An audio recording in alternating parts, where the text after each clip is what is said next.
All right, let's talk about a huge shift in software validation, the move from CSV to CSA. So is your validation just creating paperwork, or is it actually protecting patients? That's the big question. The old way was called Computer System Validation, or CSV. It was all about documented proof for compliance. But, CSV got bogged down in paperwork. It was all about being audit-ready, not about quality. The FDA saw these problems and pointed to a new approach. So, what's this new solution all about? It's called Computer Software Assurance, or CSA. The whole point? Focus on assurance, not just documents. So how does it work? It's about thinking critically and focusing your testing where the risk is highest. And when you put them side by side, you can really see the difference. CSV was about compliance. CSA is about assurance.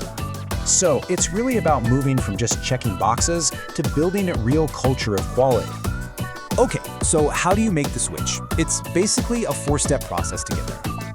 And this really hits the nail on the head. The biggest hurdle isn't technical, it's all cultural. But get this, for low-risk systems, CSA can cut documentation and effort by up to 80%. Huge! The benefits here are pretty clear.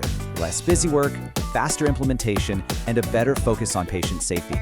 And let's be clear, this isn't about less validation. It's about doing the right validation. So, you have to ask, is your process just about passing an audit? Or is it about true system assurance?